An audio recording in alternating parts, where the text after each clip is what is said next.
ایک بدو شخص، بحقی کی روایت ہے، اکیلا تھا صحرا میں، تو اس کو ایک عورت ملی، تو اس نے اس کو زنا کی دعوت دی. تو اس عورت نے کہا کہ تمہارا کوئی دین ایمان نہیں ہے، تمہارا ایمان اتنا کمزور ہے کہ وہ تمہیں اس برے فعل سے نہ بچا سکے. تو اس نے کہا، کیونکہ اندھیری رات تھی اور ستارے چمک رہے تھے، تو اس نے کہا کہ ہمیں کون دیکھ رہا ہے سوائے ان ستاروں کے. تو اس نے ایک امیزنگ جواب دیا. اس نے کہا کہ ان ستاروں کا بنانے والا تو ہمیں دیکھ رہا ہے، ان ستاروں کا پیدا کرنے والا تو ہمیں دیکھ رہا ہے. اور یہی وجہ ہے کہ ہم نے اس ٹاپک کو آج پڑھا کہ جب ہم اکیلے میں ہوں اور اندھیرے میں ہوں اور ہمیں کچھ گناہ کرنے کا دل چاہے، تو اپنے آپ سے ہمیں پوچھ لینا چاہیے کہ جس کی زمین پہ میں گناہ کرنے لگا ہوں وہ تو دیکھ رہا ہے، جس کے آسمان تلے میں گناہ کرنے لگا ہوں وہ تو دیکھ رہا ہے، جس کا رزق میں کھاتا ہوں وہ تو دیکھ رہا ہے، جس کا سانس میں لے رہا ہوں وہ تو دیکھ رہا ہے. اور جب کوئی بھی نہ ہو تو وہ تو دیکھتا ہے. تو انسان یا تو اس کی ڈومینین اور اس کی مائٹ سے نکل کے گناہ کرے تو کر سکتے تو کرے. ایک شیخ سے ایک لڑکے نے سوال کیا کہ ایسے ہی میں گناہ کرنا چاہتا ہوں. تو انہوں نے کہا اگر تم اللہ تعالیٰ کی بادشاہ سے نکل کے گناہ کرنا چاہتے تو کر لو، اس کی بادشاہ پہ گناہ نہ کرنا. کیونکہ کتنا افسوس کی بات ہے کہ تم مالک کے گھر میں ہو اور مالک کے خلاف نافرمانی کر رہے ہو. تو اس نے کہا نہیں، سب ملک تو اس کا ہے. تو پھر کہا کہ چلو ایسی جگہ پہ جا کے گناہ کر لو جہاں پہ وہ نہ دیکھ رہا ہو، اس سے چھپ کے گناہ کر لو کہ کم از کم وہاں چلے جاؤ جہاں وہ نہ دیکھ رہا ہو. تو انہوں نے کہا نہیں، وہ تو دیکھ رہا ہے، ہر جگہ ویسی ہے جہاں وہ دیکھتا ہے. کہتے ہیں چلو پھر ایسی جگہ چلے جاؤ جہاں اس کو علم نہ پتہ، اس کو پتہ نہ چلے کہ تم یہ گناہ کر رہے ہو. تو اس نے کہا ایسی کوئی جگہ نہیں ہے. تو انہوں نے کہا اچھا پھر ایسی جگہ، ایسے تب گناہ کرنا جب تم سیلف سفیشینٹ ہو جاؤ اور تم اس کا رزق لینا چھوڑ دو. تو یہ ہمیں جانتے ہوئے کہ ہم اس کا رزق لے رہے ہیں، اس کی زمین کے نیچے ہیں، اس کی بادشاہت کے اندر ہیں، پھر بھی رب العالمین حکم دے یا ایھا الذین آمنوا قولوا قولا سدیدا، اے لوگوں جو ایمان لائے ہو سچی بات کرو، اور پھر بھی ہم جھوٹ بولیں. اور وہ کہا یا ایھا الذین آمنوا لا تقربوا الزنا، اے لوگوں جو ایمان لائے ہو زنا کے قریب نہ جانا. پھر بھی ہم زنا کریں، پھر بھی ہم اسے قریب جائیں. تو یہ چیز ہمیں احساس دلانی چاہیے کہ ہم اللہ سبحانہ تعالیٰ کے کتنے قرض دار ہیں. ہر چیز اس نے ہمیں دی ہے اور ہم پھر بھی کتنے ناشکرے ہیں جو انسان گناہ کرتا ہے. اور اپنے آپ سے سوال کریں، ہر بندہ اپنے آپ سے پوچھے اور سوال کرے اور اپنے روح سے پوچھے کہ اے روح، اگر تو یہ گناہ کر رہی ہے اس لیے کہ تمہیں کوئی نہیں دیکھ رہا تو کتنا بڑا تیرا کفر ہے. اور اے روح، اگر تو گناہ اس لیے کر رہی ہے کہ تو جانتی ہے کہ تجھے کوئی دیکھ رہا ہے تو کتنا کمزور تیرا حیا ہے اور ایمان ہے کہ وہ تجھے دیکھ رہا ہے اور تو پھر بھی گناہ کر رہا ہے. اور اے روح، تو نے کتنا ہی زیادہ انسگنیفیکنٹ اس ذات کو سمجھ لیا کہ تو لوگوں سے تو چھپا لیکن جو سب سے زیادہ دیکھنے والا ہے اس سے نہ چھپ سکا. امام احمد بن حنبل کے سامنے ایک شخص نے پوئم لکھی اور اس پوئم کے الفاظ شروع کے شعر تھے کہ اذا ما قال لی ربی اما استحییت تعصینی وتخفی الذنب عن خلقی وبالعصیان تأتینی، کہ جب قیامت کا دن ہوگا میرا رب مجھے کہے گا کہ اے میرے بندے، تجھے میرے سامنے گناہ کرتے ہوئے حیا نہیں آئی؟ تو نے لوگوں سے تو چھپا لیکن تو میرے سامنے گناہ کر کے لے آیا، تجھے حیا نہیں آئی.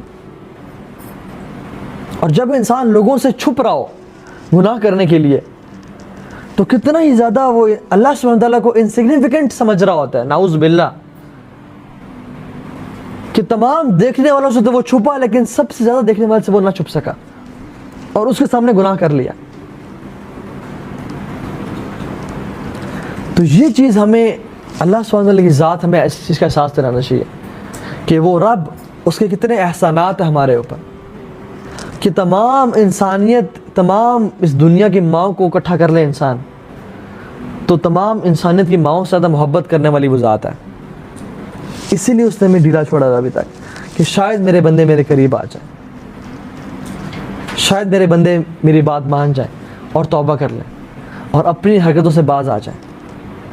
اور ہی نوز کہ ہم دن اور رات گناہ کرتے ہیں, تب بھی وہ ہمیں نواز رہا ہے, صحت بھی دے رہا ہے, مال بھی دے رہا ہے, بولنے کی طاقت بھی دے رہا ہے, دیکھنے کی طاقت بھی دے رہا ہے, انٹلیکٹ بھی دے رہا ہے, سائٹ بھی دے رہا ہے, ہر چیز دے رہا ہے, یہ جانتے ہوئے کہ یہ بندہ میرا نافرمان ہے. امیجن جب آپ کی شادی ہو جائے گی, آپ کی اولاد, آپ اپنی اولاد کا سارا خرچہ برداشت کر لیں. چلیں بیوی کی بات کر لیتے ہیں, کیونکہ ابھی تو اولاد آپ میں سے اکثر کی نہیں ہے, ویسے تو بیویاں بھی نہیں اکثر کی ماشاءاللہ. ایک انسان اپنی بیوی کو ہر چیز دے, منتھلی 50,000 خرچہ دے, اس پہ ہر چیز خرچ کرے, صبح سے 9 to 5 جاب کر کے اپنی بیوی کے لیے کمائے اور اس کو پرووائڈ کرے, اس کے لیے رینٹ پہ گھر لے, اس کو چھت دے. حالانکہ وہ اپنے دوستوں کے ساتھ رہ سکتا تھا, لیکن اس نے اپنی بیوی کے لیے گھر لیا. اور پھر بھی اس کی بیوی کسی اور مرد سے جا کے ملے اور بات کرے, تو اس بندے کی غیرت ٹھاٹھے نہیں مارے گی کہ شخص تجھے میں ہر چیز دے رہا ہوں, تو میری بات نہیں مانی, تو میری نہیں ہو سکی آج تک. امیجن اللہ سبحانہ تعالیٰ ہمیں سانسیں بھی ہمیں دے رہا ہے, لیکن پھر بھی ہم لوگ, انسانیت قبروں میں سجدے کر رہی ہے کہ بابا جی آپ ہمیں دینے والے ہیں. اس رب کو کتنی غیرت آتی ہوگی, پھر بھی وہ دے ہی جا رہا ہے. پھر بھی اس کے علاوہ لوگ کہتے ہیں کہ عیسیٰ علیہ السلام اللہ کے بیٹے ہیں, عزیر علیہ السلام اللہ کے بیٹے ہیں, فلاں شخص اللہ کے ساتھ ہماری مدد کرے گا, فلاں پیر ہماری مدد کرے گا, فلاں ولی ہماری اولاد دے گا ہمیں.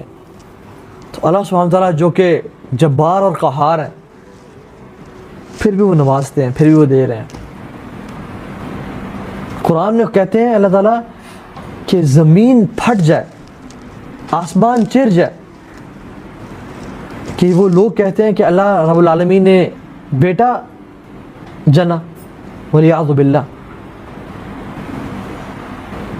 تو اور ہم اپنے آپ کو دیکھ لیں کہ ہم یہ جانتے ہوئے بھی کہ وہ رب ہمیں دیکھ رہا ہے, اور گناہ کرتے بھی انسان کو احساس ہوتا ہے کہ میرا مالک مجھے دیکھ رہا ہے, لیکن پھر بھی ایک انسان گناہ پہ پرسسٹ کرے. تو یہ ٹائم آ چکا ہے کہ ہم اللہ تعالیٰ کی طرف پلٹ جائیں اور رجوع کریں اور اس کی بات مانیں, کیونکہ وہ رب ایک سیکنڈ میں چاہے تو ہمیں برباد کر دے. ایک انسان کو کیا, وہ تو پوری قوم کو برباد کرنے پہ قادر ہے, لیکن وہ صرف اس لیے ہمیں ڈھیل دے کے رکھتا ہے کہ کیا پتہ انسان میرا ہو جائے اور میری توبہ کر لے اور واپس پلٹ جائے.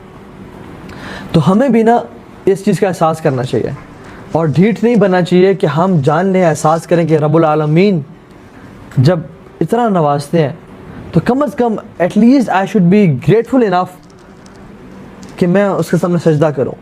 اور جب وہ مجھے بلائے مسجد سے, حی علی الصلاح, حی علی الفلاح, تو میں اٹھ کے مسجد جاؤں, اور جب مجھے وہ کسی کام سے روکے تو میں رک جاؤں.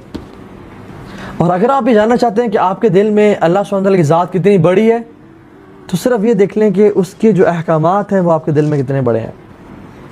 اس نے جن کاموں سے آپ کو حکم دیا وہ کتنے بڑے ہیں, اور جن کاموں سے آپ کو روکا کیا آپ ان سے رک رہے ہیں یا نہیں رک رہے. اگر تو انسان الحمدللہ ان کاموں سے رک رہا ہے, پھر تو واقعتاً اس کے دل میں اللہ کی ذات بڑی ہے. لیکن اگر وہ وہی ایگزیکٹلی کر رہا ہے جس کا اللہ نے اسے منع کیا, دیٹ مینز اس کے دل میں اللہ تعالیٰ کی وہ شان اور قدر و قیمت نہیں ہے جو ہونی چاہیے. ما قدر اللہ حق قدری, انسانوں نے اللہ کی قدر جس طرح کرنی چاہیے اس طرح نہیں کی. اللہ تعالیٰ ہمیں اللہ کی شان و عظمت صحیح معنی میں پہچاننے کی توفیق دے اور انٹرنلائز کرنے کی توفیق دے, اور ہمیں اپنا خالص بندہ بنا لے جو کہ گناہوں سے بچ سکے, اور اللہ تعالیٰ ہمیں توفیق دے کہ ہم ہر چھوٹے چھوٹے گناہ اور بڑے سے بڑے گناہ سے بچ جائیں.